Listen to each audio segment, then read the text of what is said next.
You had a long night. Why don't you tell our guests, our listeners, what you had going on last night? Got a call at 2:45 in the morning about a pipe burst, quote unquote, water going everywhere. Um, Tenant could not find the shut-off valve, and lessons learned on that. I would now mark them and show them to all of my tenants and all my properties. So I had to get up, run over to the property, got there around 3:10, shut off the water, and there was about a half inch of water all over the kitchen and like a couple inches of water in the basement, all over the boiler. Like I had to shut the water to the whole building off. It was crazy. Got it fixed. Everything is good. I'm a little tired, but I got a lot of energy going here. And I think our guest is going to bring a ton of energy, and I'm going to get amped up. We got a whole bunch of cool stuff we're going to be talking about. So, James, let's get into it. Sweet. So we got our guest Kody Thompson here. Kody, why don't you get us started by just telling us about what your business is and what you got going on and what you're building?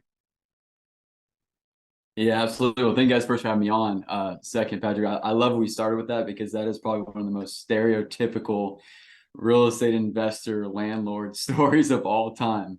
Right? That's what people say. I love that real estate thing, but I don't want to, unclog toilets at 3 a.m. So I'm really glad we get started off with a bang with that one there. So, hey, God bless you and all those brave landlords out there doing some good work. I appreciate it. But yeah, so for me, just been in real estate for a short time, actually less than a year and a half, probably 14 months. And most people usually start in real estate either as, as an agent, right? They take their class for 36 months, or they come in trying to do like wholesaling or flipping. They're driving around town, looking for ugly houses, looking for dollars, kind of running a one man army at first. That's traditionally how a lot of people start and get into the real estate world. For me, it was a little bit different through just networking and connections. This guy said, "Hey, who do you know that would want to help me build a real estate investing company?" And I was like, me. I've been wanting to get into real estate for a long time, but I really didn't know how.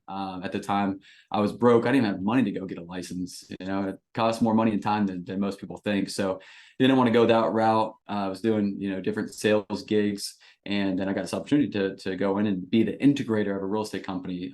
A local guy here, I'm in Tampa, he's in St. Pete, across the bridge there. Wanted to have somebody come in, young, hungry, ambitious, and help with the systems, help bring in a team, interview and hire people and be that integrator. I think is really cool. And that was definitely an adjustment for me because oftentimes as entrepreneurs and salespeople, we see ourselves as the visionary, the vision caster.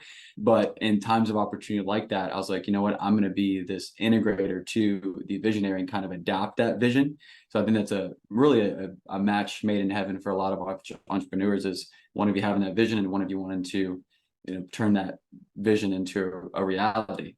We got that, a lot from Rocket Fuel. People love Rocket Fuel, having your visionary and your integrators. So that was kind of our model, and we ran with it, started doing VAs. He already had an existing some systems in process, texting platforms, some cold calling systems, things like that. So had some marketing down. He'd already been in it for a couple of years, but he had the capital and I didn't. So guess what? You buck up and you make it happen and you adopt that vision. So that's what we did. Pulled that together, trained up the VAs, and then eventually got a new office, some sales guys and acquisitions guys. But we picked it up, pretty quick from end of 2021. Obviously, that's market's hot. Everybody's going crazy. Everybody's buying, and it's so ironic. And Americans want to buy everything when it's at its height.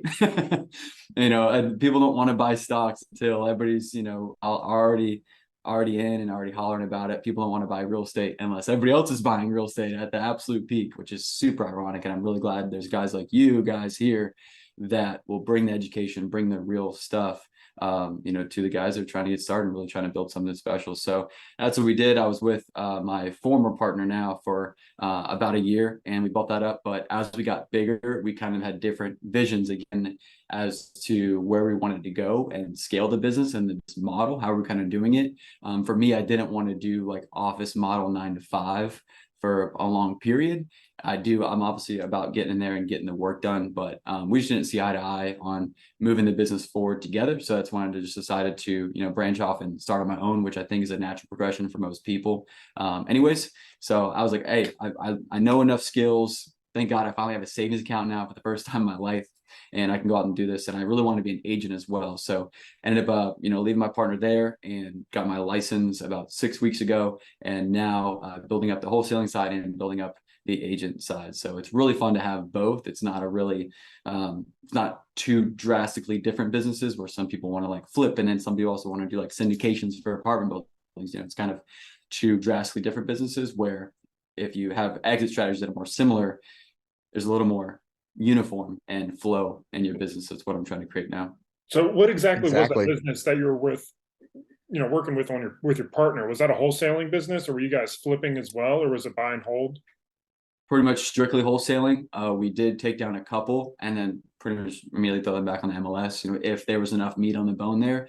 But 99% of the time, we were strictly wholesaling, just stack cash and scale the thing until, we have a lot of cash reserves, until we have the right connections to, take down properties quick ourselves and either flip them or hold them. But yeah, mostly out of state wholesaling. And something I'm curious about is, what was your cash stack looking like when you decided to leave that business and go out on your own? Because a lot of people have these, grandiose ambitions of starting their own business. But sometimes they might be thinking like, how much money do I need? Do I need $10,000, $100,000, $250,000? So talk to us a little bit about what your financial position looked like at that point, and like how that helped you transition into the next stage that you got to. Yeah, absolutely. And that's a really good question, because some people don't know, like, when do I have the savings account or the funds aside to start anything? Or if I'm an existing operation, how do I know when to go out on my own, which is really, really fair. So for me, I never really had money, grew up very modest, single mom family. And I always wanted to grind. I always had a big vision for my life. I was like, I'm going to do something. So I'd never even made good money before. And luckily had a good run this year. And for me, obviously, that was a savings account. For some people, it's pennies, but I had $30,000-$40,000 cash that I didn't necessarily need right now for bills and things. So I was like, I have enough. And again, if I had only $5,000 in a bank account, I would never walk away. I would still do what's necessary. But I said, you know what? I don't have a lot of cash, but I have enough to get me through the rest of this year and start something for myself. So for me, I had enough of that cushion, enough of that security for me to do it. For some people, if you have 3 kids and 2 cars and a mortgage, don't leave, don't leave the job, and don't leave, probably bite the hand that's feeding you, I would say, for that. But for me, being young, not having the kids and the cars and all that, I could definitely make it happen. So I think it's definitely necessary. If you want speed, if you want to get deals and not just start driving around for 6 months, driving for dollars to try to get something, but if you want to, put something on the board, on the scoreboard there, I think it's necessary to have $5,000-$10,000 that you can put into some decent marketing, buying data on one of the data platforms, putting out some, some texting, some direct mail, those things. I think a couple $1,000s off the rip for sure, before anybody thinks about really getting serious about the business. It makes a ton of sense. I mean, and I really love how you said in the beginning that you felt like you were partly a visionary, but you took the integrator role to go and learn from somebody who was in the business. This was your opportunity to get into real estate. This was your opportunity to get into the business, to, network and be right there and learn the ropes with somebody who's been doing this for a few years. And like you said, you decided to be an integrator for that part to help that business. And then your visionary part kind of flourished when you had, like you said, 30-40 grand in the bank, and you already knew, okay, I'm going to need, this much money for some marketing, this much money to pull some data, I'm going to need this much money for some closing, and to just hire the VAs and stuff like that, and be able to cover my stuff as I go be an agent. So now you went from working from somebody, and now you have kind of 2 separate businesses going on at the same time in roughly about 14 months. So we love the visionary integrator story. I know we talked about this in our episode with Felipe Mejia. All you guys go back and listen to that. He talks about that extremely well and in detail if you haven't already. But I do kind of want to jump in a little bit on some of those programs and some of those data points for people out there that kind of want to either find their own deals, not necessarily, maybe start a wholesaling company, but even if they were going to try to go out there and, dip their feet in wholesaling, like what's some of the programs or software or sites that people should be checking out? Yeah, absolutely. And this is probably the most common question you guys usually get, right? People in your DMs saying, hey man, I want to get started in real estate. I love to do my first deal, kind of get my feet wet. And I did a training on this recently. A buddy of mine has a group, and I do a free training for him on the wholesaling side every week. It's a lot of fun, but I was just training on this specifically. And in my opinion, and everybody has like their opinions of what list to go for, what neighborhoods to go for, maybe your criteria, pulling data. But I just did this training. So let's say you have no money in the bank, you have no money to put towards the business, you don't know really where to start.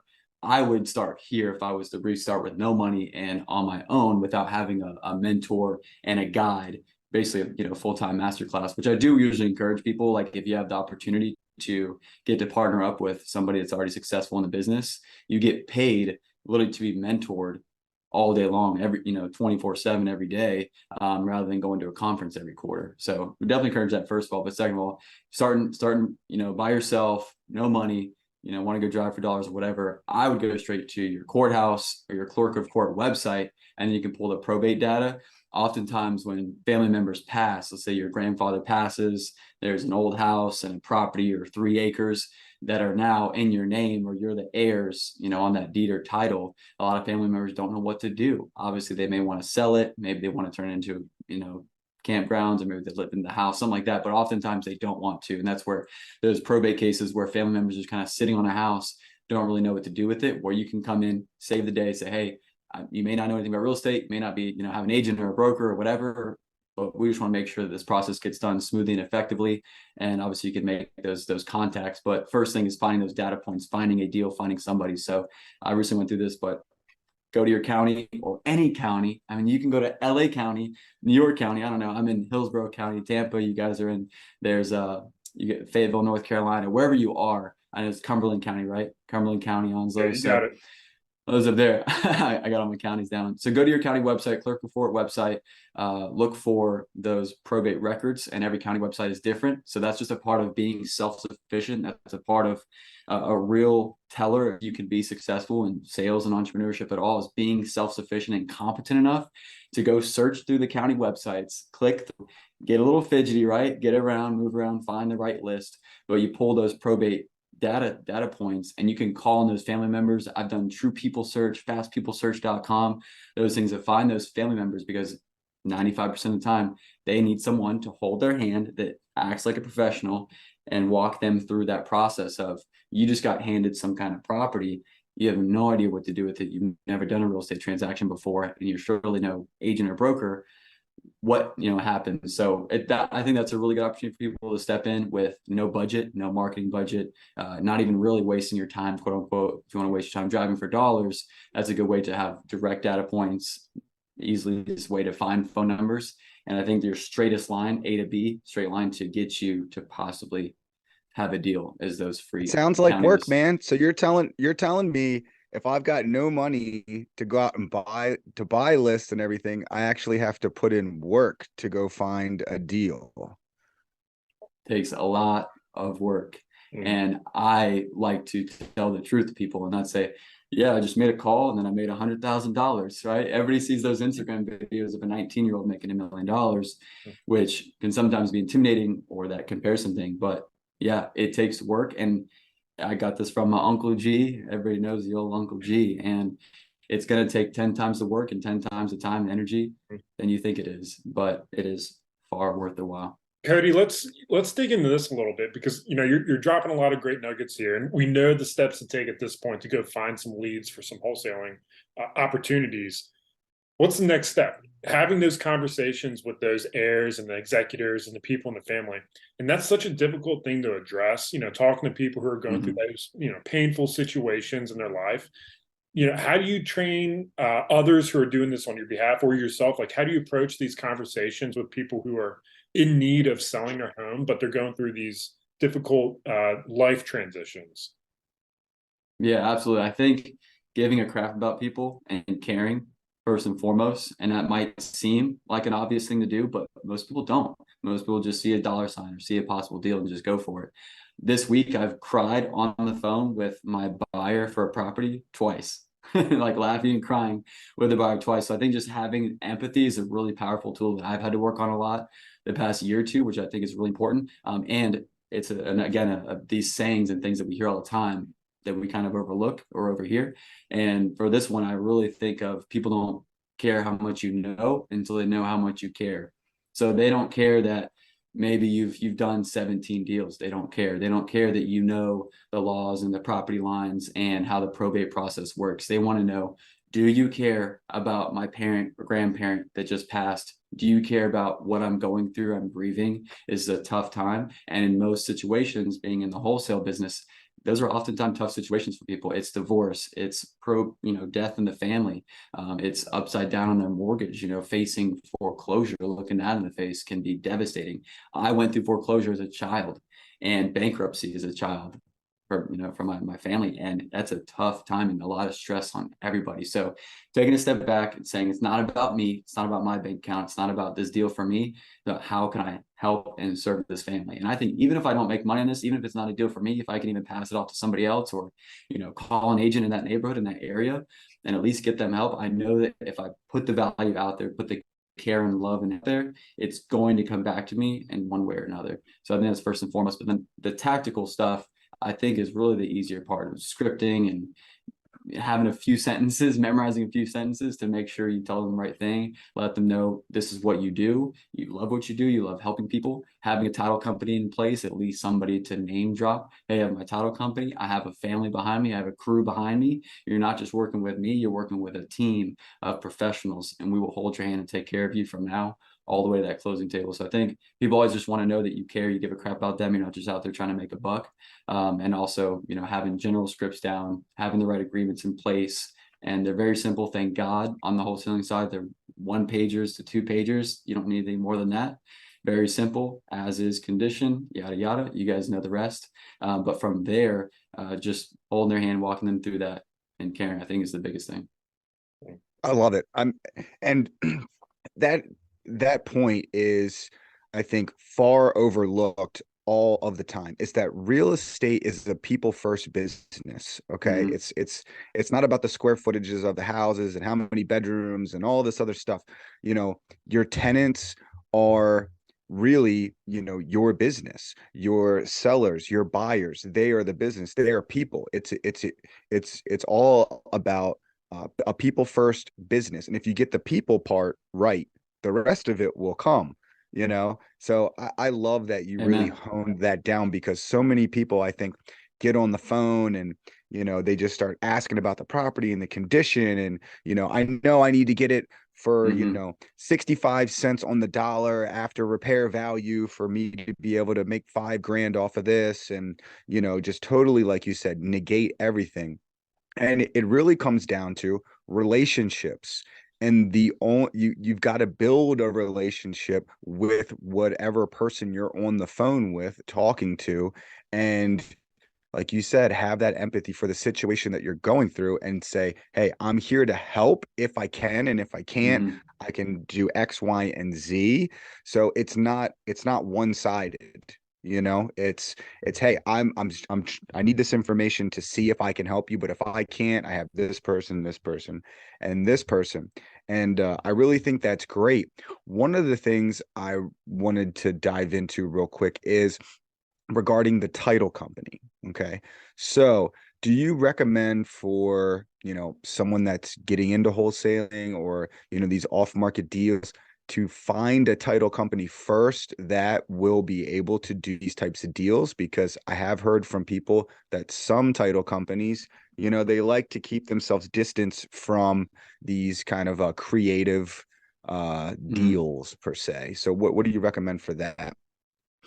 100% agree with you there. I think really before getting into the business and before, like I said, taking care of other people's lives and their families and their livelihood, to make sure that you are well equipped. And it's nothing crazy, and it doesn't really cost you anything to start building a relationship with title firms. So I think it's just whatever area that is, let's say it's local, let's say it's in your neighborhood, in your zip code, in your city, calling on closing attorneys and title companies in your area, building the relationships and saying, hey, I work with a lot of families that do a lot of off-market transactions, specifically assignment contracts. And when it comes to assignments, like you said, some closing attorneys and title companies don't want to work with those types of transactions and contracts and situations. So it's very important to build that relationship, at least have somebody good to go towards, in your market, where you can confidently go to that seller and say, hey, I work with Tiago Title Company. I work with Patrick Title Company, and we have Jessica at the front desk. Jessica's going to be the one first reaching out to you, getting your information. And then Karen is our title processor. She has a great processing team. She's been in the business for 27 years. Their office is boom, boom, boom, down pat. They'll take really good care of you.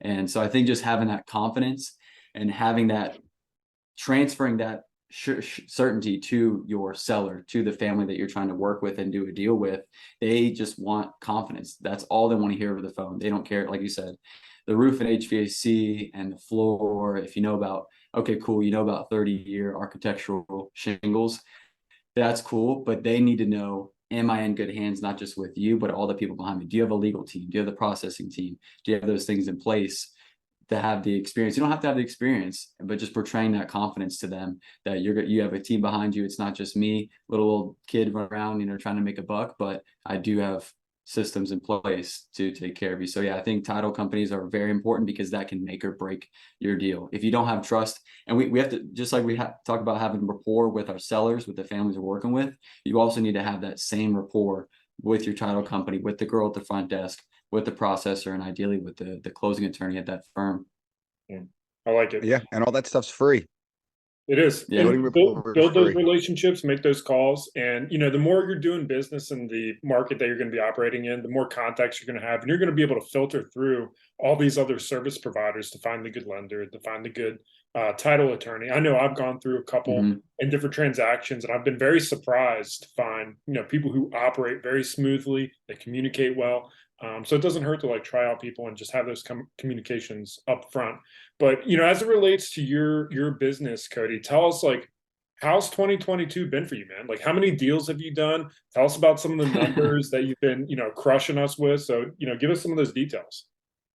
Sure. Yeah, it's been a roller coaster, I feel like, for a lot of us, but it's been fun. I mean, I've learned more in this year than ever in my life, and I'm so grateful for it. And I'm even more grateful for this market shift or market correction, or whatever you want to call it, because in times of change and times of uncertainty is when leaders and champions are born and great companies, and that's when you definitely learn the most and get ahead of so many. So I'm just grateful for this whole year and the year that's about to come upon us fast, 2023. But for this year, I did 32 wholesales.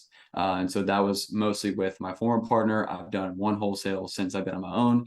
And then I have 2 MLS traditional agent listings going to close now. So I'm hoping to close out total at the end of the year. Hopefully I squeeze in at 35 transactions for the year. But get, people think, oh my gosh, 35 houses you sold, that must be so much. But when you have teams and expenses and splits and all those things, 35 houses in a year, unless they're mansions in Miami on the water, it's not going to make you the millions yet. There's a lot of scaling and a lot of work to do. But I'm hoping I can, hopefully double that next year, or if I don't double that number of transactions, maybe do the same number of transactions, but at a higher volume. Throw in some multifamily, get those in there. It can definitely help boost your revenue. And that's what I love about that is, when you become that solo operator, that solopreneur, you can make more money per transaction perhaps, but you're going to be putting more effort into it on the front end, on the back end. You're going to be more involved. You're working, in your business. Rather, what you're doing is you're building up the teams, the systems. You're finding a way to become a visionary and integrate all those systems in one place. And, you're going to be building up the volume of transactions and have things so that they can operate on their own, run efficiently, run smoothly. That's going to create recurring revenue and build your business that way. So I think that's great. 35 transactions, man, that's, that's a good year. I'm sure, you're bringing in really good revenue, and you're going to be able to reinvest all that money back into your business and go somewhere great with that.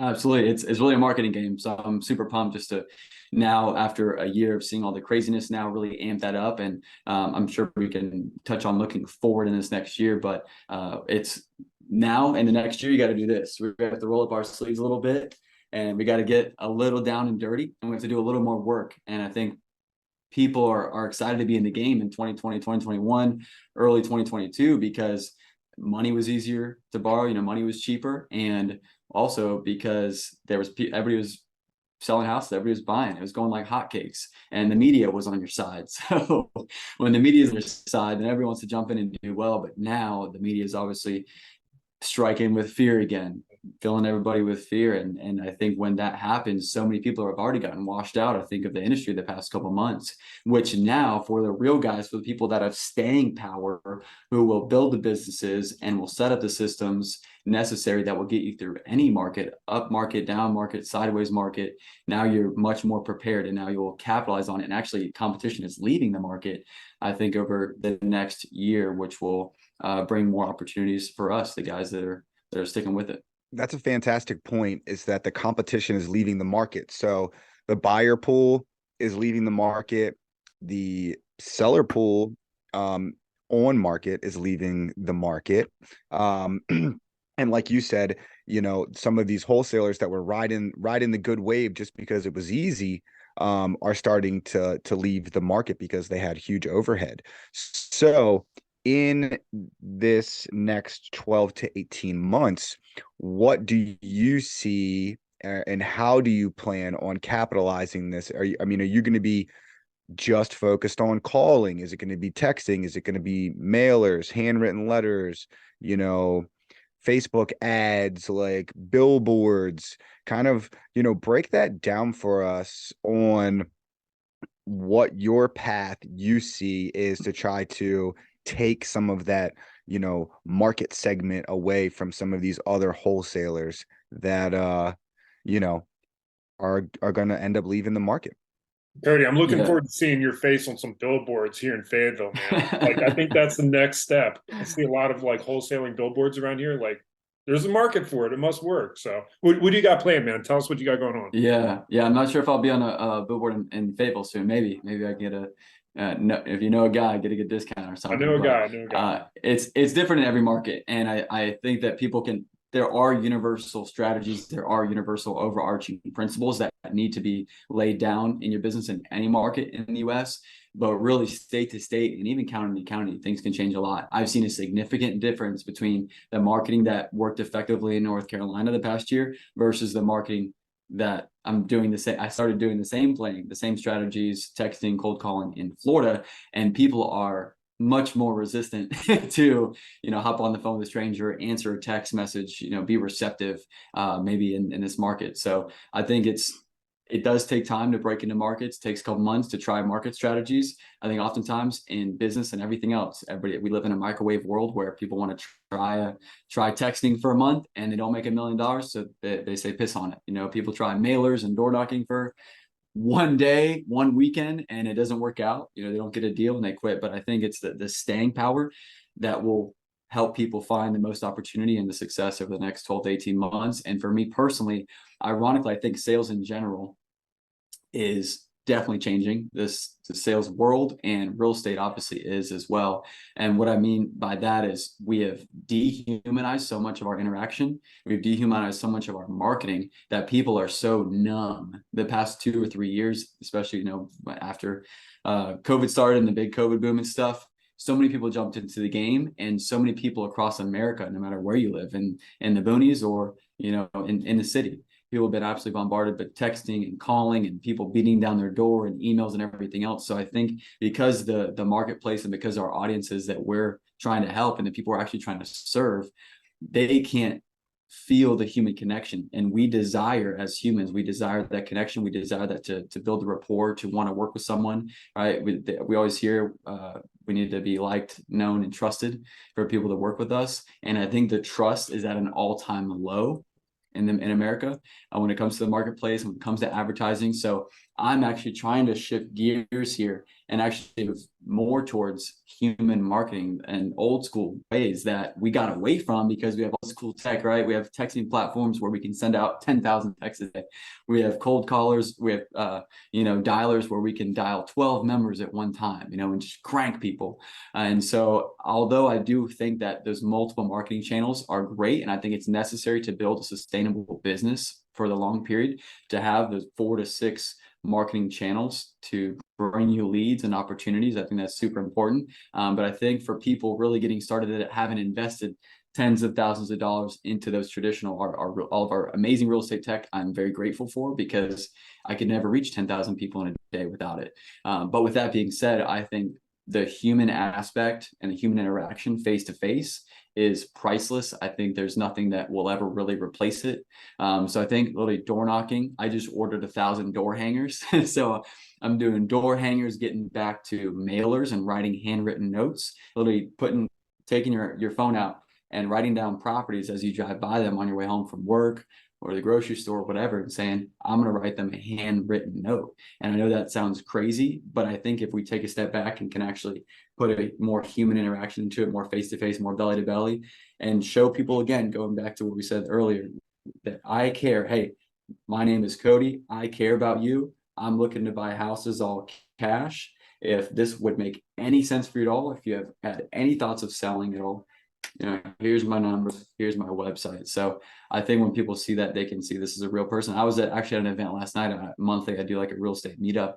And my buddy was actually showing me, he went back to bandit signs. I mean, white styrofoam bandit signs with big black Sharpie on it. He literally said, buying houses, all cash.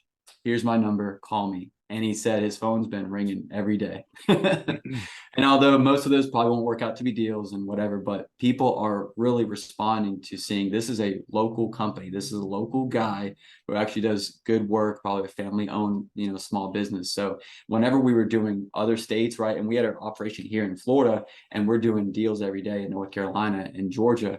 And so because of that, we represent ourselves and portray that confidence to them. Hey, we're small. We're that local business that needs to be important for people, that it's not some corporate company, right? Because we have the hedge funds, we got the institutional money that have just wrecked and abused the marketplace, right? We got the Zillows, the OfferPads, the Open Doors, all these people that have obliterated America, from anywhere in the country. So I think people are going to be trusting more than ever and would rather work with the local guy, the small guy that they can have some kind of rapport with and relate to, rather than a big shot in a corporate office that wants to, possibly screw them over and back out of a deal. And they don't care because they're thousands of miles away in some big, corporate office where we can have the advantage of making that real human connection with people. I think we are seeing the Hit the nail on the head. reverberations of some of that. I mean, like Zillow, OfferPad, all these businesses. I think correct me if I'm wrong. I think some of them are closing up shop for some of their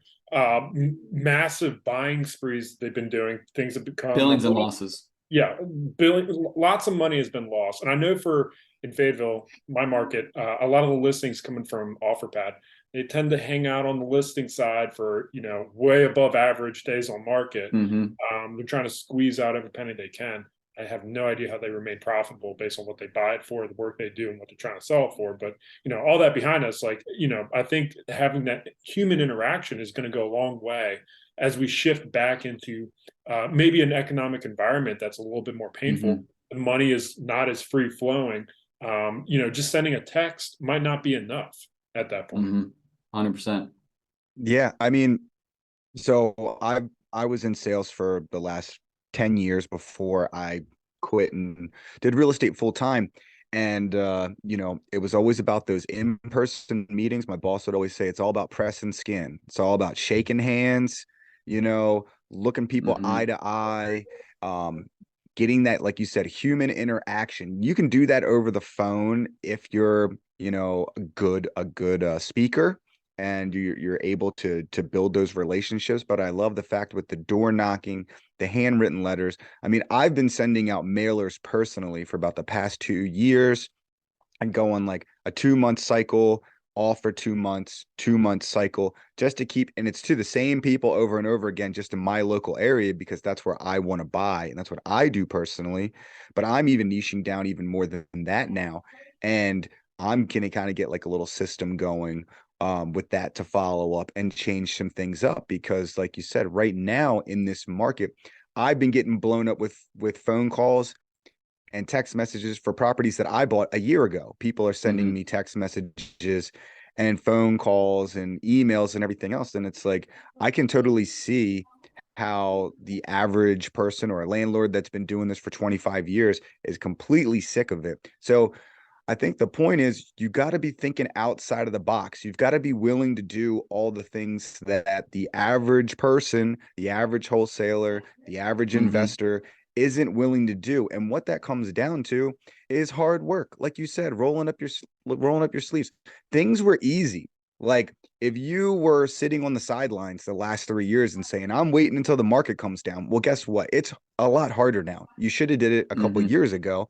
And you didn't decide, you didn't commit, you didn't take the action, and now you're in a harder spot.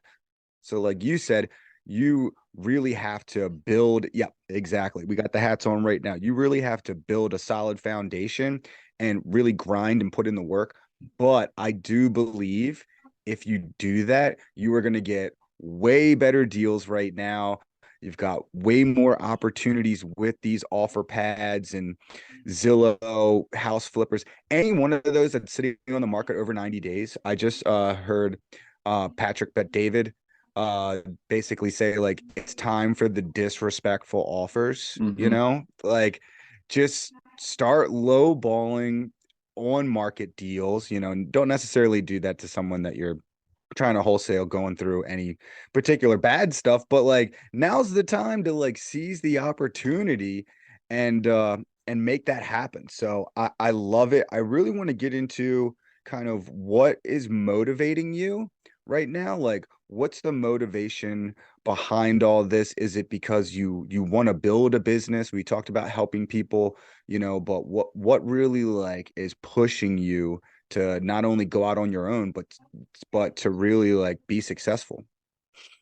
Yeah, absolutely. I think most people talk about when they have a vision or their why is usually like their family and their kids, and obviously those things are really important to me to build a family in the future. I mean, obviously I'm young, and when family comes in the future, wife and kids and things like that, especially when kids come, I never want there to be any a hint of scarcity. I never want there to be any type of conversation where I have to tell my kids no because of a financial issue, So I think obviously that's a big one for me internally and my family and that vision. But oftentimes people want to go help people. They want to impact people. They want to save the world. They want to, feed the hungry. Those things are amazing, but a really great way that, and something that entrepreneurs have, an advantage we have, a blessing we have, and a privilege is to be able to employ people and actually put food on other families' tables because we get to provide them opportunities. So this is obviously a long game, and I will be right here in this lane for the next 10 years. People get in and start doing too much stuff too fast and too many avenues, but I want to absolutely master the game I'm in right now over the next 10 years and have that vision, because in 10 years, I want to be employing hundreds of people. I want, different real estate companies. I want my real estate brokerage. I want my investment firm, wholesaling, flipping. I don't think that will ever really go away. There will always be opportunities to acquire, off-market properties, acquire things at a great at a great price, and be able to add value to communities. So a big why for me is a lot bigger than my internal team, but I want to employ someday when I'm old. I want to have 1,000 employees. I want to help communities. Florida's my home state. I've been here forever, so I want to help build up communities, flip neighborhoods, make them nicer, be involved actually in communities. So that's a big thing for me. Everybody has different values and everybody has a different why, but I think I can really help put food on people's tables and employ them with great opportunities. And as I employ lots of people over time, over the next couple decades, we'll get to inspire them, help uplift them, and hopefully that translates into their family and that they can carry that on and help people in their own communities. I love that. It always trickles down. And when you have that visionary at the top, able to bring economic empowerment to all those people who are employed, working day to day, it really expands the scope of, the good that you can give back. It doesn't all have to be about charity and just, giving back to charity and donations and all that stuff. Building a business where you can hire people and give people the opportunity to provide for themselves. There's a saying I always, I've heard in the past, help those who are willing to help themselves, give people the opportunity to pull themselves up. I think that's great. I really respect that. But, looking into 2023, like we're almost at the end of 2022, like it's almost in the rearview mirror. Crazy. November, kind of crazy to say at this point. What does 2023 look like for you? You've done 35 transactions this past year. It's been great. Maybe might have a couple more before the end of the year. What does 2023 look like for you, and what kind of goals are you setting to kind of launch yourself into that vision that you're building? Yeah, I'm super pumped about it. And I know that people usually live in fear, and even in the business, if they're confident and excited, they don't give themselves enough time.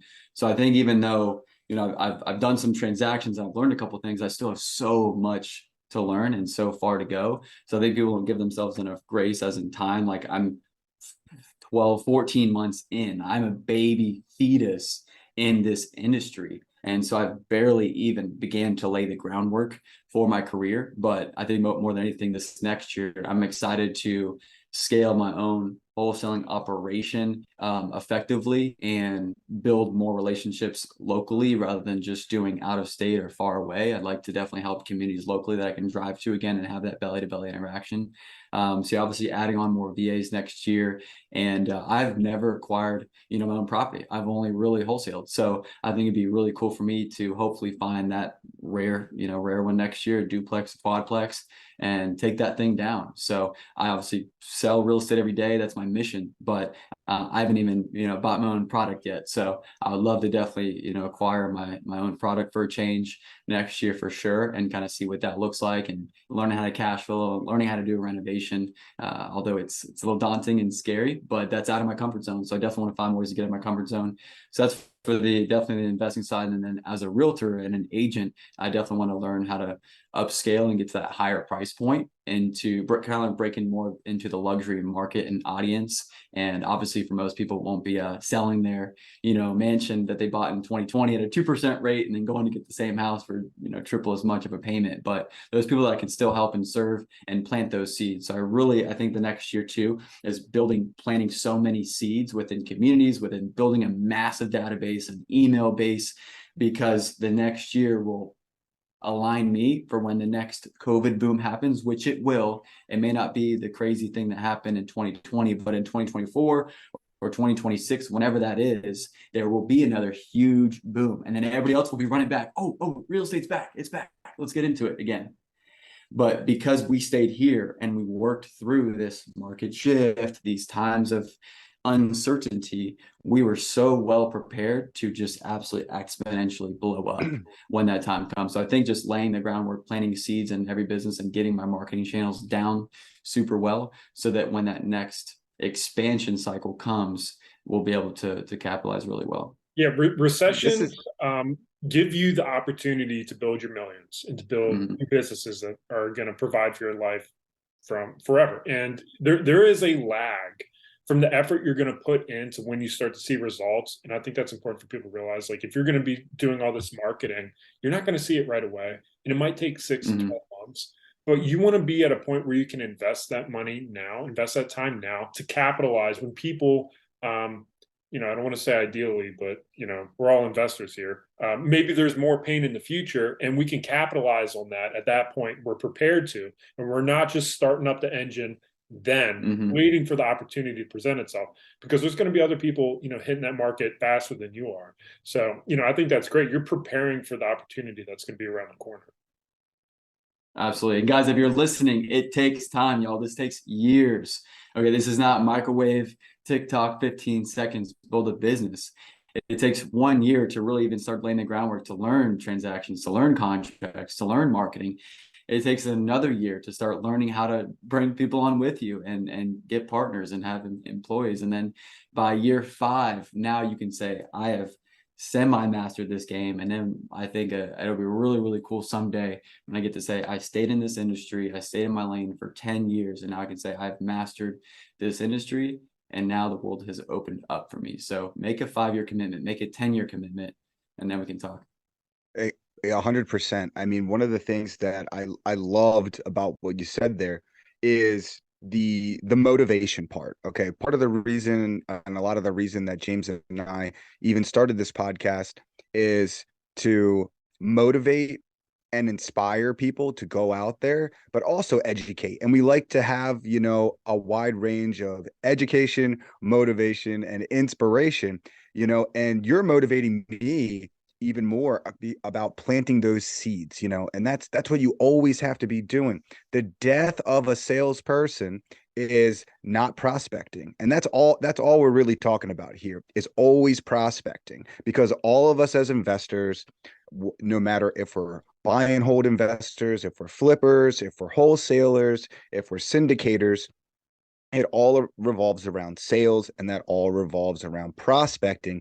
And the time that you want to be amping up your prospecting is during the downturns, because the people will remember, the home buyers or the home sellers will remember that they still got mail from you. You still came by and knocked on their door, even though they told you 1,000 times they weren't ready to sell. And when they are, you're going to be that guy, whether it's 2 years, 3 years, 5 years from now. And I love how you have that long-term vision, because we are so in that 15-second to 1 minute, 60-second clip mode, where everybody's all flashy, and I made $1 million, like you said, I made $1 million in 6 months doing X, Y, and Z.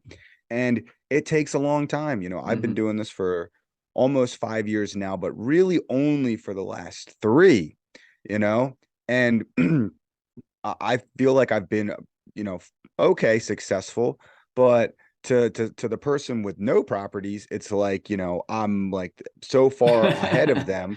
But Yeah. it's like, I've really only been doing this for 3 years. Like you said, I haven't even hit my 5-year timeline yet. So just imagine where you're going to be in 10. So if you, like you said, you're doing the right thing by starting out and knowing, like, hey, I'm barely at the bottom. I'm just, breaking out and starting to really make things happen, and to not really judge yourself on the 1 or 2 year where you're at, but the 5 year. I think as a young guy, and I think there's a lot of people out there that feel like they're kind of starting from the beginning. And I think that hits home the message, like, you really have to have that long-term vision, or you're going to peter out and you're going to be like just all the other guys that you're talking about taking all their properties, from, because they bailed and didn't have that long-term vision and weren't doing this for the right reasons. Do you agree, James? I'm with you, man. I agree 100%.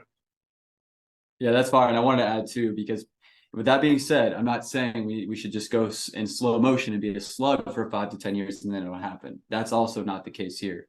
What I try to do is I sprint. All right, catch my breath. All right, sprint, catch my breath. And so I think people need to know too, it's not about going slow as in your actions and make 3 calls in a day or only knock on 3 doors in a day. It's taking aggressive action, massive maniac action, but being patient with the results. I've tried to live by this, and I definitely want to live by the next couple of years, is aggressive patience, being aggressive with the action and patient with the results, because people want to be aggressive with the action for 1 day, 1 week, 1 month, and say, hey, where are the results? And so we went to school for 4 years. People get sold on going to college for 8 years for a master's degree, a PhD. I originally wanted to be a surgeon. That was funny, lasted a semester. But that's 12 years of school to then reap the reward. That's 12 years of debt. That's 12 years of sweat equity. That's 12 years freaking busting your butt and not seeing any financial reward. And then in 12 years, the surgeon gets rewarded with $500,000 salary.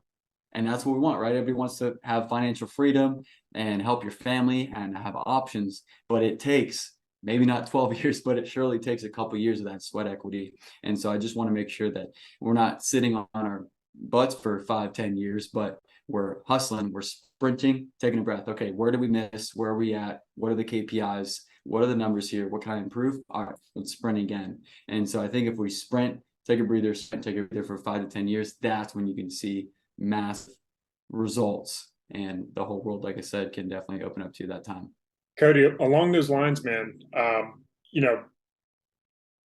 think I'm trying to figure out how to put this, but well, let me put it this way. When you're building what you're building for the next couple of years, it's great to look at like what your goals are going to be and what you want to accomplish, but it's also good to look at the things that might be the obstacles along your way to get there. So what are some of those things that you're going to have to work through to get to that next step? What are some of those obstacles like you're planning to get around when you're building your business? Yeah, absolutely. I think for most people, and this is usually given, but capital, right? Obviously I I say all the time, like, man, if someone wanted to give me a 6-figure loan right now, I would literally probably take it, because if I could take $100,000 loan put that in, if I can only use it for marketing and advertising and that dumb stuff, if I could just put that into, the pot here, put it into the slot, I call it the slot machine. If I could put that money into a slot machine, that $100,000 in real estate, if you use it effectively for your marketing dollars, can turn into $1 million, if you do it right. So I think obviously capital, getting more cash on board. And I think this year made people realize, especially the past couple months, you need more cash on hand than you think. And I know, obviously, I'm not saying Dave Ramsey eat ramen noodles for 20 years, but I am saying for sure, like the cash reserves are important. And I've noticed that too, for business and just for that cushion to an extent. So I think capital, number one, is obviously a big obstacle for people, but we can use every dollar and squeeze the juice out of every dollar we can, with taking 10% of your income from your job, from your W-2 or for your current sales position or something, and effectively strategically making a plan, making an Excel sheet, being a big boy and not just freestyling it and winging it, but organizing things and putting necessary, funds towards it. So I think number one, building up more capital for this next year for me for marketing and advertising. And I'm thinking of number two is really building the credibility and a reputation, because everybody's, and obviously to us, it seems like everybody's in real estate. I can scroll through my Instagram or TikTok right now, and there I see 100 videos of 100 different real estate guys, gals, or companies. And so I think this is a great opportunity for those of us who are freaking punching the gas pedal down while everybody else is retracting and pumping the brakes. We're going to, put the gas pedal down and get in front of more faces and build a reputation and credibility. Because what do people think? The people you're texting, the people you're cold calling, the people you're knocking on, the people you're trying to do business with, in their mind, they're saying, number one, what makes you different? Because I drive around town to soccer practice and to work, and I see 100 different real estate signs. Every time I click on Facebook, I have a Facebook ad from a real estate marketer, promoter. So what makes you different? And what's in it for me, as I think what most prospects and what most audiences that you're trying to speak to are asking themselves. So I think that's the biggest thing next year. Obviously financials, building up more capital faster and learning how to use those dollars strategically. Thank God I got to learn how to not use some of the dollars this year so I can use them more effectively this next year. And then, like I said, building that reputation, because people don't care if you've done deals. People don't care if you have a lot of money. People don't care even maybe about your fancy title company, downtown. But if you can build that credibility and reputation with them, I think it'll be a huge turn on, an advantage for you in the marketplace when everybody rushes back in the next boom, the next gold rush. And you'll already be ready. You already have established credibility, reputation. So I think little things like credibility websites, things like that, reviews are really going to be the game changer this next year in the marketplace. That's what I have to work on. Yeah, I want to kind of stress that capital accumulation phase, because I know when a lot of people get started in the real estate business or just investing in generally, they want to knock that home run big deal out of the park right away. But we've got news for you. Investing is a time oriented business, and it compounds over long periods of time. So getting started really requires that you put in the hours, literally sometimes at your W-2, your 9 to 5, stack that cash up, be patient with it, save up that nest egg, and have that capital ready to be deployed at a later date. You really don't need to have it all right away.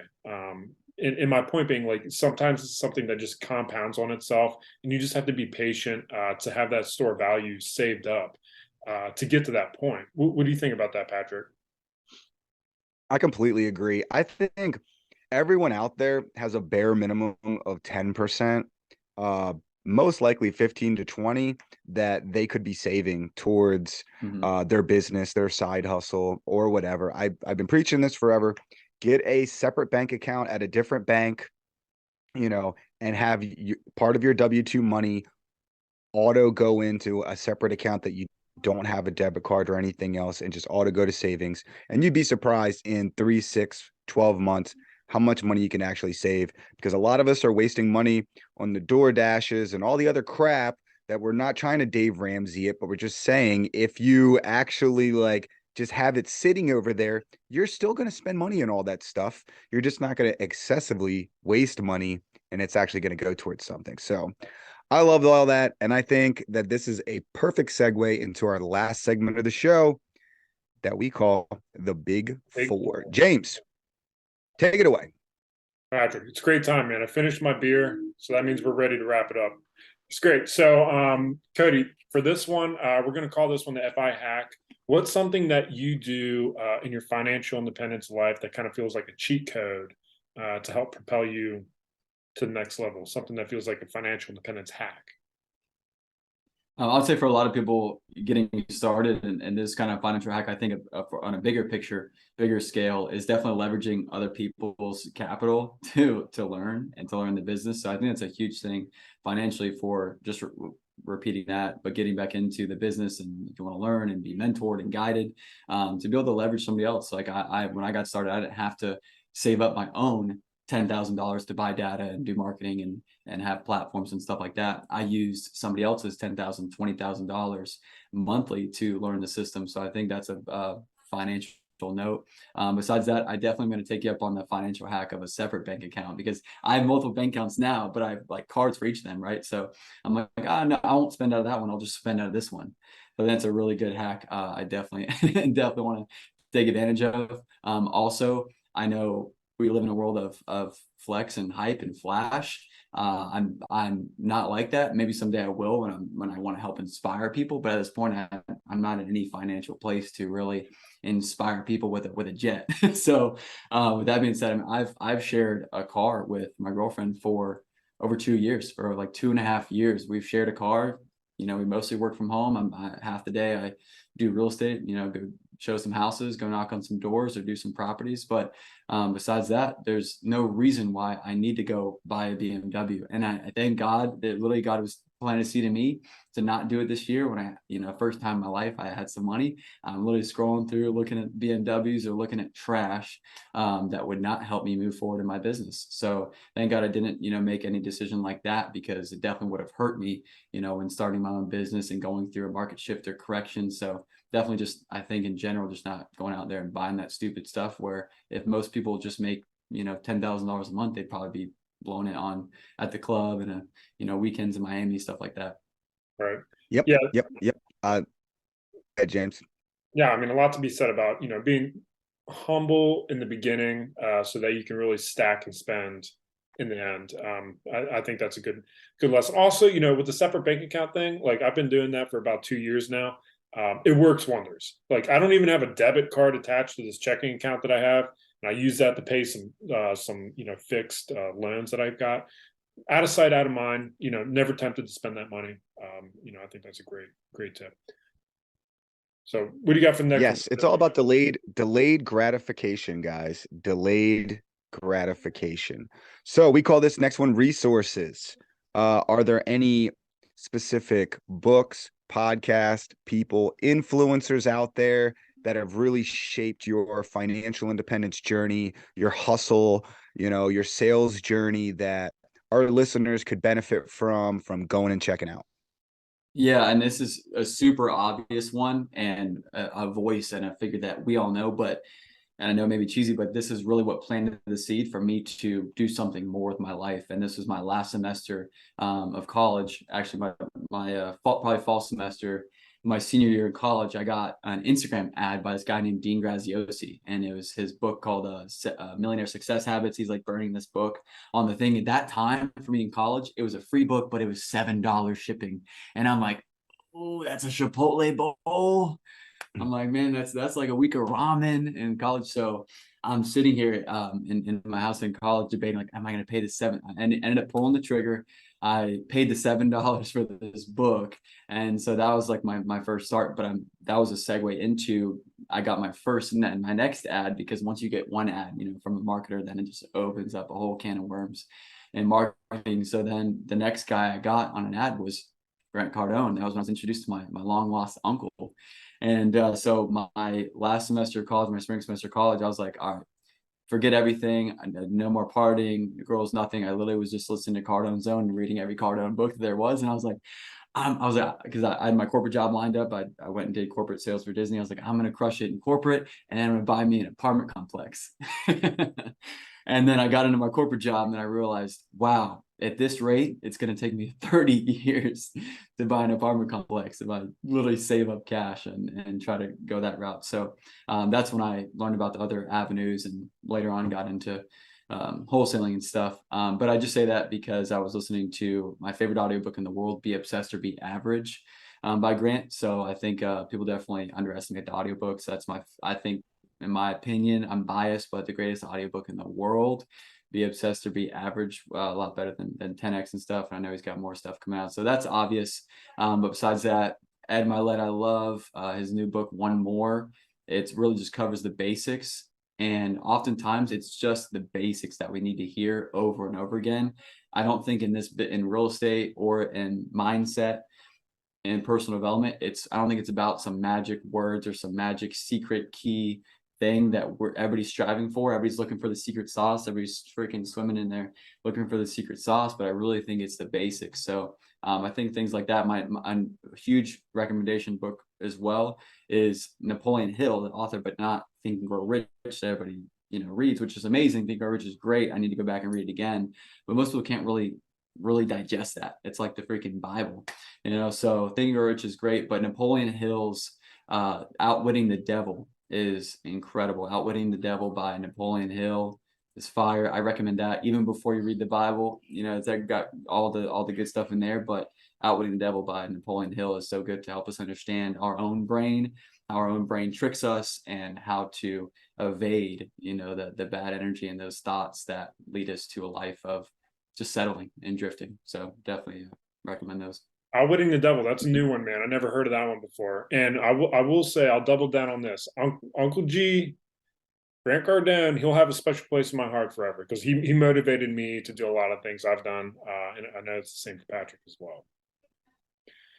Be Obsessed or Be Average was the book that changed my whole perception. I read the sales book, if you're not first, you're last, and Seller Be Sold, and all those other books. And Be Obsessed or Be Average just made me feel that it was okay to be obsessed about this real estate thing and about being successful and going out there and following your dreams. And that's really what changed it for me. So I love me some Grant Cardone too, and some great book options for everyone out there. So go on out there and do that. And James, let's get into this third one. Perfect. Kody, this one's the future you, man. Tell us what your life looks like 5 years from now. You can paint it personal wise or with your business. Just give us a picture of where you're at in 5 years. Yeah, I'm really excited to now answer this because I have a lot clearer vision. I think so many people are missing clarity in their lives. Most people know exactly what they don't want, but most people do not know what they actually want. People say, I hate my boss, I hate my life, I hate my house, my kids are freaking running over my life, or whatever the case is. So most people know exactly what they don't want, and that's why they get it. But people really say, what do you want? Money, time, resources aside, what do you want? Most people don't know. And it's been all over the place, right? I've wanted to do a million different things, but now I have so much clarity now in this space and being in right where I am for a year. I don't want to change a whole lot over the next 5 years in terms of a business model, but really just expand on what I have. So I'm an agent now, but obviously over time I can become a broker. So I would love to have a successful on-market, traditional, ideally a luxury brokerage to really serve that higher client base that oftentimes turn into investors. So would love to have a luxury brokerage, ideally across a couple different states at that point. Florida, I think, will be hot forever. And so much money has moved into Florida on the luxury side the past couple of years. It's crazy. So, ideally would love to, crush Florida, build a great brokerage, and learn how to really stand out, because there's so many, right? There's so many brokerages, there's so many wholesalers and flippers, especially in a big sunny state like Florida. So learning how to stand out, building a great brand and reputation on the on-market side, on the luxury, more high-end side. And then by that time, having a dozen employees in my investment business as wholesaling, flipping, acquiring rentals, hunting down multifamilies. So I think just kind of what I have now is the very, very baby fetus version, staying exactly where I am this business model with the 2 avenues and exit strategies I have, and just expanding upon them. So, having a dozen employees and a couple dozen agents, ideally on the brokerage side, and then having, couple dozen employees between VAs and boots on the ground and things like that to acquire more property. Well, we are definitely going to have you back on in the next year or two to do a recap one, because I think you're definitely going to be accomplishing a lot of these goals, and we're going to continue on this story. So for anyone that has been motivated, inspired, wants to reach out and, do that weekly or monthly kind of webinars that you do to help people, start their wholesaling business and all that, where do people reach out and connect with you? Yeah, I was gonna say I think mostly Instagram. So on Instagram, because I have link in bio, you can find all the other stuff. Obviously TikTok, just type in my name, Kody, Kody Thompson on anything. Hopefully I come up Instagram, TikTok, things like that. And also too, my phone number is on every social media. It's my cell phone, goes straight to my phone right here. So text me, you can send me deals, right? Instagram, I get Instagram DM deals, things like that. And also if you want to, you can literally text me, reach out to me, DM me, get back to you as soon as possible. But if you need a assignment contract, if you need that, I'll send you my template. If you need scripts, I will send you scripts. I give them all away in a drive that I have for the free coaching call I do weekly. I'm actually doing it tonight at 8 o'clock coming up, but I will get away for free because I love people. I want people to win. This isn't about me winning. It's about other people winning. I know that if I help enough people win, I'll get all I want and more. So message me on any platform. I don't have a cool podcast like you guys yet, maybe someday, but I hope to be back, and I'm very, very grateful for you guys. And again, if anybody's listening, you can do absolutely anything. Even if you're at ground zero, if you don't know where to start, you're in an amazing place, because you just have to take a damn step. You just got to get a little uncomfortable. And of course, these guys in here are amazing and genuine, and you reach out to me anytime. I'll help you walk through deals, scripts, whatever you'd like.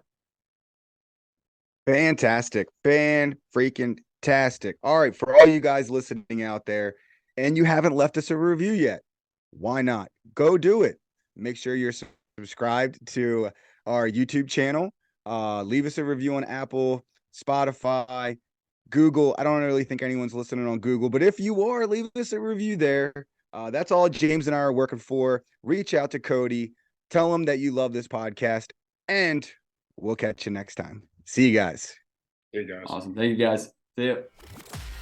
Thank you for listening to the Real FI podcast, where you learn from the investors that have lived the hard lessons for you. To connect with us during your pursuit of financial independence, be sure to join our community by following us on Instagram or emailing us at info@therealfi.com. If this content made you financially, mentally, physically, or spiritually richer, please make sure to leave us a positive review on your preferred content platform. Cheers to kicking the 9 to 5.